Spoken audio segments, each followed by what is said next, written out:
नमस्कार। आज इस वीडियो के माध्यम से हम वॉकर के बारे में कुछ सामान्य जानकारी लेंगे। इस उपकरण को वॉकर कहते हैं, जिसकी सहायता से मरीज़ को शुरू में कुछ दिनों के लिए चलाया जाता है जब उसके पैर का ऑपरेशन हो रखा हो या किसी वजह से पैर में इतना दर्द हो कि डॉक्टर ने वॉकर के साथ चलने की सलाह दी हो। वॉकर के अंदर दो चीज़ें हैं जो सबसे महत्वपूर्ण है समझने की। सबसे पहली तो इसकी लंबाई को एडजस्ट करना अपनी लंबाई के अनुसार, और फिर दूसरी इम्पोर्टेंट चीज़ है कि डॉक्टर ने जिस तरह से पैर पे वज़न दे करके चलने की सलाह दी है उसको सही से समझ करके उस तरीके से चलना। तो सबसे पहले लंबाई एडजस्टमेंट की बात करते हैं। अगर आप वॉकर यूज़ कर रहे हैं और आपको आपकी जो शरीर की लंबाई है उसके अनुसार वॉकर की लंबाई को एडजस्ट करना है, तो इसके लिए वॉकर में नीचे की तरफ ये है बटन दिए होते हैं जिनकी सहायता से हम वॉकर की लंबाई छोटी और बड़ी कर सकते हैं। आपकी लंबाई के अनुसार वॉकर की कौन सी हाइट उपयुक्त रहेगी यह जानने के लिए आप सबसे पहले सीधे खड़े हो जाएं और हाथों को सीधा नीचे लटकने दें। इस तरह से खड़े होने पर ये जो लेवल बनता है, ये वाला लेवल, ये लंबाई वॉकर की लंबाई का छोटा लेवल है, आपकी हाइट के लिए सही नहीं रहेगा चलने के लिए। इसके बाद आप सीधे खड़े होकर के कोहनियों को 90 डिग्री पे इस तरह से मोड़ लें। इस तरह से वॉकर की ये वाली हाइट आपकी हाइट के साथ ज़्यादा ऊंची रहेगी, यह भी ठीक नहीं है। इसलिए उपयुक्त हाइट वाला वॉकर वो है जो ना तो इतना छोटा हो और ना ही इतना बड़ा हो, लेकिन इन दोनों के बीच में इतना लंबा होना चाहिए।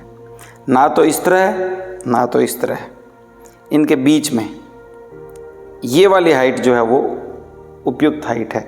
आप देखिए, ये देखिए ये वाली हाइट।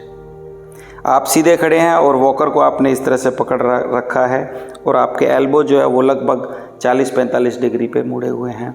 यह जो हाइट है यह मेरे लिए बिल्कुल उपयुक्त हाइट है। इस तरह से हम हाइट जो है उसको एडजस्ट कर सकते हैं वॉकर की खुद के यूज़ के लिए। पैर के ऑपरेशन के बाद या पैर में अगर दर्द हो तो हो सकता है डॉक्टर आपको इस तरह की सलाह देवे कि आपको वॉकर के साथ चलना है, लेकिन ऑपरेशन वाले पैर या दर्द वाले पैर पे कम वज़न दे करके चलना है, पूरा वज़न दे करके नहीं चलना। तो यह कैसे करें, चलो सीखते हैं। सबसे पहले आप ये मान लें कि मेरे बाएं पैर के अंदर ऑपरेशन हो रखा है या बाएं पैर में इतना दर्द है कि मुझे इसके ऊपर पूरा वज़न नहीं देना है, थोड़ा वज़न दे करके चलना है। थोड़ा वज़न हो सकता है डॉक्टर मुझे कहे 20% या 25% या कहे 50% या कहे 70-80%। यह जो प्रतिशत है चलते टाइम इसको नापा नहीं जा सकता, लेकिन एक अंदाजे से यह काम किया जाता है, एक अनुमान से यह काम किया जाता है। इसके लिए आप यह देखें, सबसे पहले आप वॉकर को खड़े होते टाइम यहाँ से ना पकड़ें, यहाँ से पकड़ करके आप स्वस्थ पैर पे जिसका कि ऑपरेशन नहीं हो रखा है, यानी कि मेरा दाएं पैर पे इस तरह से खड़े हो जाएं। अब आप वॉकर को ऊपर से पकड़ लें और बाएं पैर को नीचे रख लें। बाएं पैर के ऊपर मैं मेरे शरीर का एक हिस्सा वज़न दूंगा। एक हिस्सा वज़न मैं मेरे बाएं हाथ पर और एक हिस्सा वज़न मैं मेरे दाएं हाथ पे दूंगा। यानी कि चलते समय जब मेरा दायां पैर हवा में होगा तो मेरे सारे शरीर का वज़न 3 भागों में बंटा होगा, एक मेरे बाएं हाथ पे, एक मेरे दाएं हाथ पे और एक बाएं पैर पे। इस तरह से मैं पूरा वज़न इस पैर पे दिए बिना आगे चल पाऊँगा।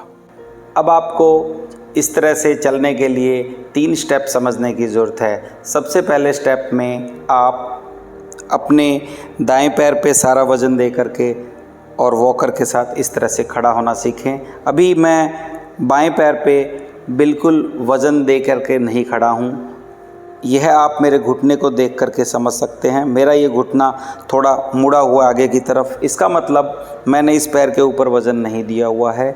अगर आप मेरे दाएं पैर को देखोगे तो दायां पैर बिल्कुल सीधा है, यानी कि सारा वज़न मेरे दाएं पैर पर पड़ा हुआ है।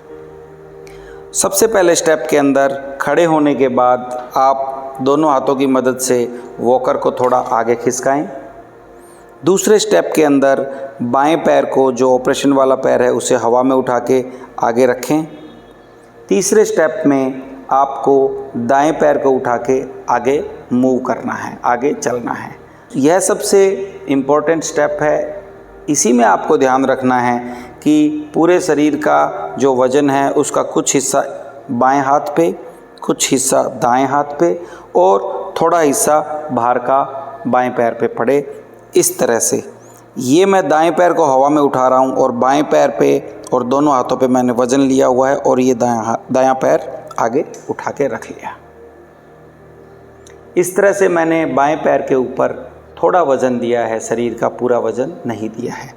इन 3 स्टेप को दोबारा दोहराते हैं। सबसे पहला स्टेप, वॉकर को आगे रखें।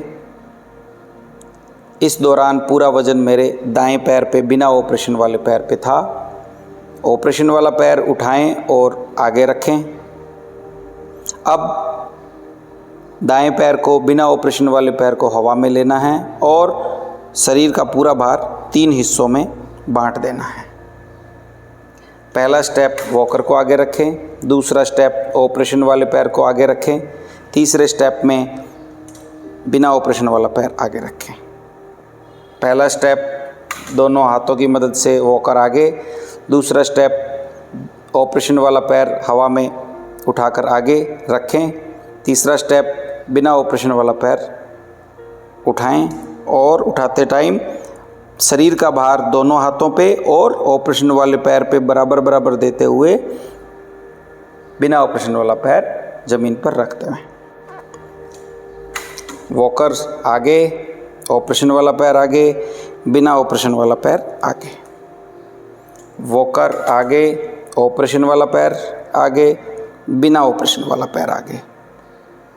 इस तरह से 3 स्टेप को बार बार दोहराकर आप घर में एक कमरे से दूसरे कमरे, एक जगह से दूसरी जगह या कमरे से टॉयलेट तक जा कर के आप अपना काम कर सकते हैं। इसमें जो सबसे महत्वपूर्ण बात है वो यही ध्यान रखनी है, जब आप बिना ऑपरेशन वाला पैर हवा में ऊपर उठाओ उस समय सारे शरीर का वज़न ऑपरेशन वाले पैर पर ना आए, आपके दोनों हाथों पर भी आए, ताकि इस पैर पर कम वज़न पड़े चलते समय। उम्मीद करता हूँ इस वीडियो से आपको फ़ायदा मिलेगा। धन्यवाद।